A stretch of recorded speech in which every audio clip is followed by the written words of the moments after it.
Muy buenas noches. El día de hoy vamos a hablar de un tema sumamente interesante para nosotros, que justo es, valgan verdades, eh, algo que ha marcado la historia de la humanidad en las ciencias, el paso del mito al logos.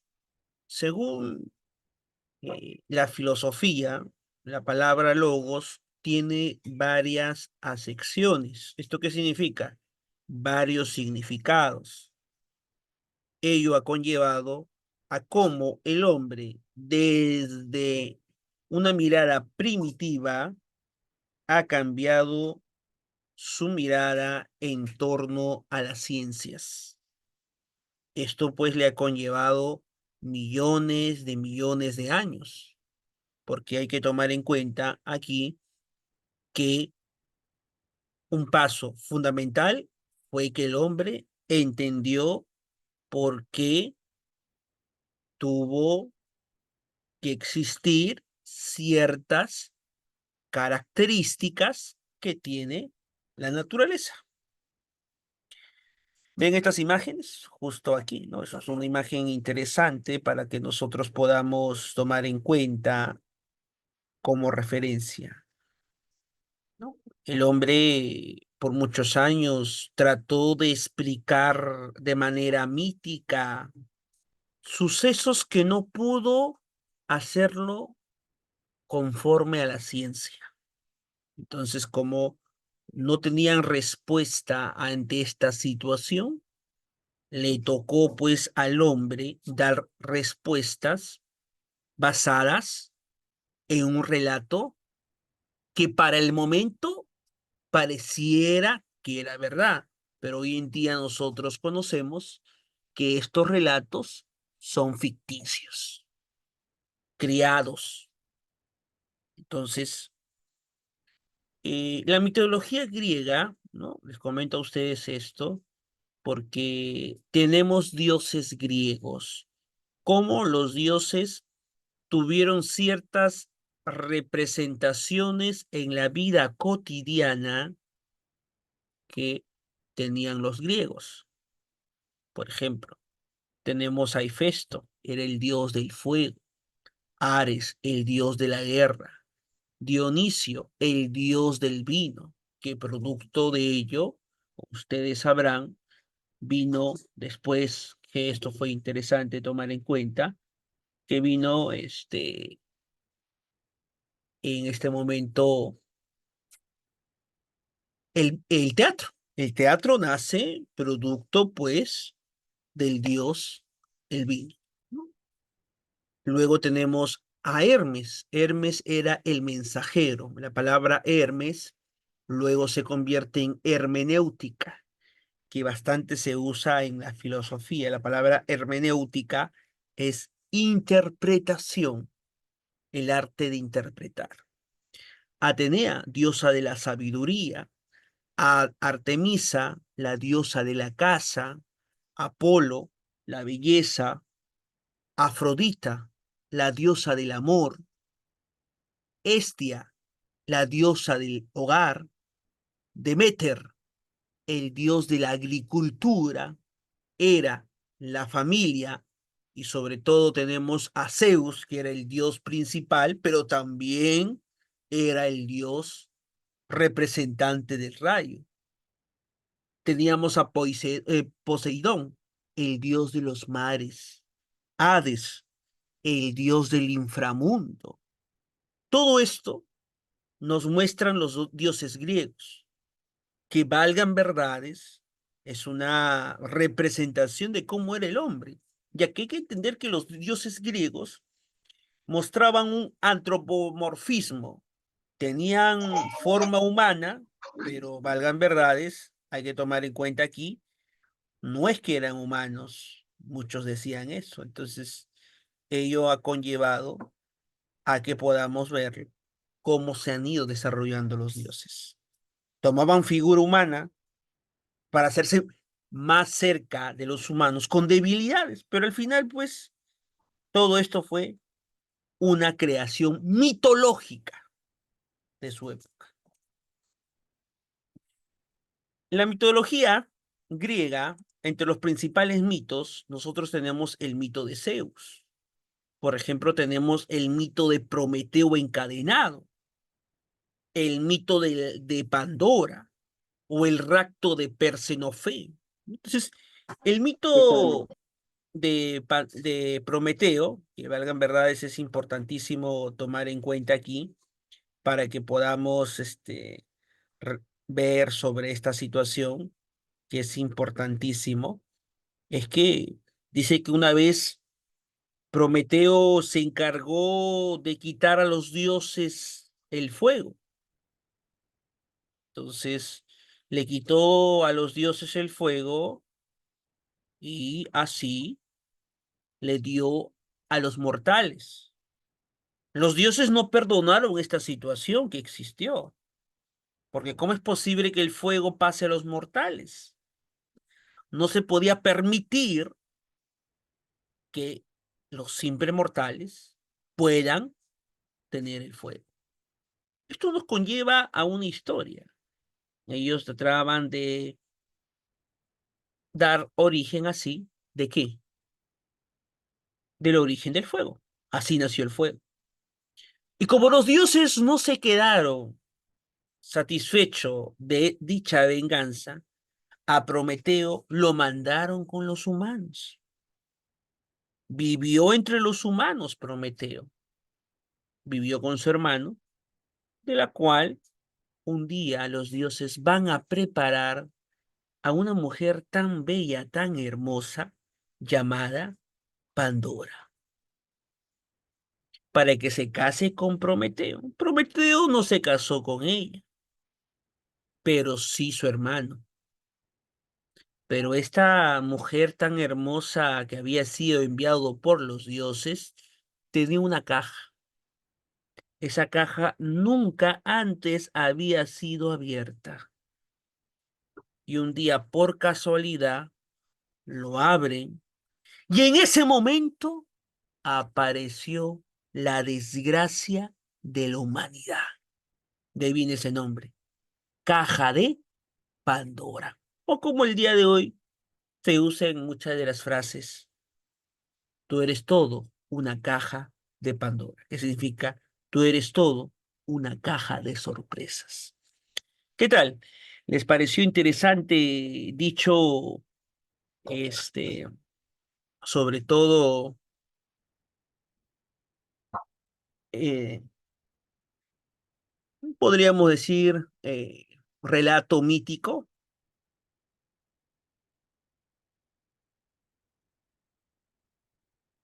A ver, comentarios. A ver, pueden usarlo ustedes, pueden decirme, por favor, si tiene alguien un comentario al respecto. Ya es interesante tomar en cuenta justo lo que estamos viendo y preveyendo para... Ya, eso es importantísimo. Muy bien, ¿qué nos dicen en sus comentarios sus compañeros? Ya, a ver, ¿qué nos dice José Miguel, Carlos Joao, Keila, Fernanda, ¿no? Justo también están participando. Entonces, es importantísimo tomar en cuenta ello. Ya, muy bien. ¿Alguien tiene alguna duda? ¿Alguna, actitud? Y si tuviera. Continuamos. ¿Qué son los mitos? Muchos de nosotros nos preguntamos. Muy bien, Carlos me dice, yo ya conocí uno de ellos. El mito es un relato que se ha ido transmitiendo de generación en generación, pues va a tener una acogida social, pero nos narra hechos fantásticos, por ejemplo, de dioses, el mundo, el hombre, el sentido de la vida, la muerte o el fin del mundo. Permite pues que el ser humano pueda forjar su identidad, que se sienta parte de una comunidad. Por eso Aristóteles en su libro Metafísica 982b 18 dice, por eso también el que ama los mitos es en cierto modo filósofo. Pues el mito se compone de elementos maravillosos, así como lo es la filosofía. Es interesante, ¿no? Al respecto. Tomar en cuenta ello. Condiciones objetivas para el surgimiento del mito. Condiciones económicas, por ejemplo, para que se originara el mito, ya pues hay que entender que el hombre tenía una reflexión económica distinta, el incipiente desarrollo de los modos de producción.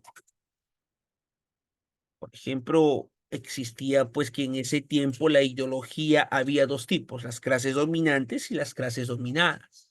Las clases dominantes eran aquellas que tenían estos privilegios de poder desarrollar la mitología con mayor precisión, ya que las clases dominantes, oprimidas, estaban destinadas a la labor perpetua. Las condiciones ideológicas como el descubrimiento de las causas de los fenómenos. El hombre se empezó a hacer interrogantes. ¿Por qué existe una luz, una electricidad en el cielo? ¿Qué es electricidad? ¿Por qué el sol se oculta? ¿Por qué existe la noche? ¿Por qué cae del cielo agua? ¿Y por qué de un momento a otro de la tierra empiezan a aparecer cosas verdes? Y en ese momento ni sabíamos que era color verde, sino cosas aparecían que eran las plantas después. ¿Por qué existen los animales? Los seres humanos, ¿desde cuándo existimos? Entonces, estas condiciones que se ponía el hombre eran una forma de interrogantes para poder responder estas cosas, que dichas aseveraciones lo habíamos mencionado hace un momento, le era difícil. Y para ello buscó al mito. Entonces, nosotros vamos a encontrar diversos mitos. Por ejemplo, tenemos los mitos teogónicos. ¿Qué son los mitos teogónicos? Los mitos teogónicos, como tú ves en la imagen aquí, son mitos teo. La palabra teo es Dios. Gónicos narran sobre los hechos, el origen de los dioses, el mito de Zeus. Por ejemplo, tenemos ese mito que ha hecho por muchos años que los dioses existieran, ¿no? Esa gran variedad que hay. Tenemos los mitos cosmogónicos, narran sobre el origen del universo, la creación en las diversas culturas, las divinidades. Los mitos antropogónicos, por ejemplo, narran sobre el origen del hombre. ¿Cómo apareció el hombre? Entonces aquí le van a enfocar desde un punto de vista judeocristiana, creación, o los mitos morales, como te dije, el mito de la caja de Pandora, que abriendo esta caja, ¡wow! Apareció la maldad en el mundo. Mitos morales narran sobre el origen del bien y el mal. Los mitos escatológicos, pues, narran sobre el fin del mundo, el apocalipsis, el gargano roco, que son otras culturas que hemos usado. Entonces, ¿qué hicieron muchos de los literatos académicos? ¿Qué es el mito? El mito es una narración, como te dije, ficticia, que va a brindar una falsa explicación de la realidad, ya que no hay sustento científico para elaborar. Pero cómo el hombre empezó a quitarse la desmitolización, la crisis del mito, esto nos va a conllevar a qué? A que nosotros podamos verlo cómo se ha ido desarrollando, de qué manera, de qué forma. Entonces, para ello nosotros vamos a tomar en cuenta algunas características. Estas características son, por ejemplo, aquí el logos, la elaboración de un nuevo discurso donde trate de explicar en la razón y permita comprender los diversos fenómenos de la realidad. Uno de ellos fue Tales de Mileto, el primer filósofo, y el que se hizo llamar o atribuyó llamándose filósofo fue Pitágoras. Entonces, ello ha ido cambiando. ¿Cómo se dieron las condiciones? ¿De qué manera se desarrolló las condiciones para que exista el surgimiento de la filosofía? La filosofía va a ser primordial, necesaria, pertinente para poder construir de manera significativa el desarrollo de la sociedad actual. Entonces, la filosofía es la prebase como tal para dar origen a las ciencias, a los diversos campos que el día de hoy nosotros conocemos y hemos visto y lo sabemos. Que yo sé que muchos de ustedes dentro de sus profesiones lo van a desarrollar. Entonces, hablar de medicina, hablar de historia, hablar de enfermería, hablar de todos los campos que nosotros podemos conocer, son importantísimos aquí. ¿Por qué? Porque vamos a encontrar que el punto de partida de toda ciencia va a ser la filosofía. Si tienes hoy en día esta calculadora, es porque hubo ciencia, pero detrás de esta ciencia existe ¿qué cosa? La filosofía. Comentarios hasta aquí pueden hacer, por si acaso. No se olviden siempre de preguntar. Entonces, las condiciones fueron las siguientes. Mira, si tú te has dado cuenta, el mar de Grecia es de esta manera. Está. Tenemos esta zona que se llama el Peloponeso, la región Ática, Macedonia, que de ahí viene Alejandro Magno después, y acá está Éfeso, Mileto, ¿no? Y toda esta región, el mar Egeo. El mar Egeo es el control de la economía talosocrática. ¿Qué es la economía talasocrática? Es el control económico marítimo. Entonces, desde la manera subjetiva, el hombre empezó a tener situaciones de límite. Dijo, pues, ¿cómo me vas a decir tú que llueve porque Dios llora? ¿O vas a decir que el sol existe porque es un dios? No. Empezó a ponerle duda y esa duda le dio la oportunidad de asombrarse que no todo es como el mito. Admiración. Entonces, la admiración y la duda traen consigo la filosofía. En las condiciones objetivas encontraremos cómo la ideología la superestructura se fue derrumbando. Profe, ¿qué cosa es la superestructura? Es la educación, la cultura, la geografía, la política, la jurisprudencia. Pero la base de todo esto es la estructura económica. Entonces, la base para la construcción del pensamiento estaba en la economía. Cuando yo pregunte a alguien qué tipo de pensamiento tiene, solamente al saber su tipo de pensamiento que tiene, me iré e orientaré a qué tipo de estructura económica pertenece, a pesar que su realidad puede que no sea esa. Entonces, en las condiciones objetivas económicas, vemos cómo el esclavismo, que justo lo que te había comentado a ti, era un modo de producción, la división de clases sociales, en la división del trabajo. Entonces, la clase dominante se encargó del trabajo intelectual. Se dedicaba a la política, el arte, la filosofía, las ciencias. Tenían el tiempo necesario para hacerlo. Pero la clase dominada, que eran los esclavos, gente que tendría que servir perpetuamente, hacía el trabajo manual, pues, como la agricultura, la ganadería, el trabajo de hogar y entre otras actividades que requería un esfuerzo no intelectual, sino físico. Entonces, en las condiciones objetivas ideológicas, vemos cómo la formación de las colonias griegas dieron origen a las grandes ciudades, como las polis, la poli de Atenas, la poli de Esparta.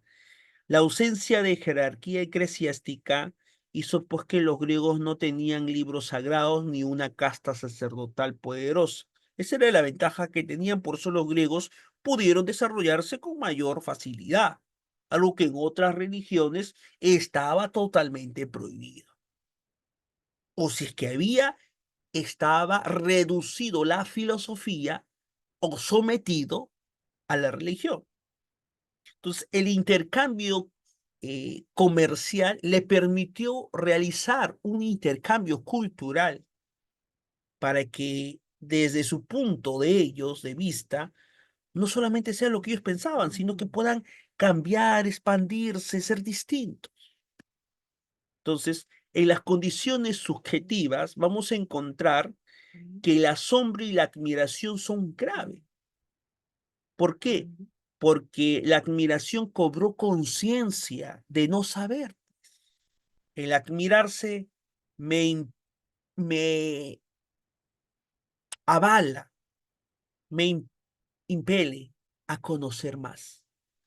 Pero la duda, como de Descartes, como decía la duda metódica, la acumulación de conocimientos me va a posibilitar, pues, que empiece a tomar más examen crítico a las cosas y que empiece a dudar. ¿Puede que este globo que tú ves acá realmente existe? ¿Existe este globo? ¿Crees tú que existe? ¿O es producto de tu imaginación con tanta experiencia que tienes que tú crees que lo que has visto en este momento es lo adecuado? Entonces, eso también es importantísimo tomar en cuenta. Hágate un gorro negro. Dime, ¿este gorro negro es negro realmente? ¿Por qué crees tú que es negro y no puede ser otro color? ¿Quién ha puesto los colores? ¿Por qué tenemos que obedecer ante esta situación de los colores? ¿Te das cuenta? Esto nos lleva a qué? A situaciones límites. Es donde se puede evidenciar que hay mucha precariedad de la condición humana para poder argumentar ante dichas cosas. Por ejemplo, la vejez. ¿Qué es la muerte? ¿La muerte es buena? ¿Es mala? Pero si ninguno de nosotros ha experimentado ello, ¿por qué tenemos miedo? Entonces, esa es filosofía. ¿Qué es la vejez? Para el mundo oriental era importantísimo la vejez. Para el mundo occidental lo ven como algo que ocupa un espacio, como algo de carga.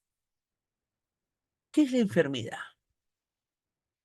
La enfermedad se puede crear, se construye. Entonces, esto es filosofía, que es importantísimo tomar en cuenta como referencia. Hasta aquí, ¿alguien tiene alguna duda? Puede escribirme, puede hacerlo a través de los comentarios. Es importantísimo ello.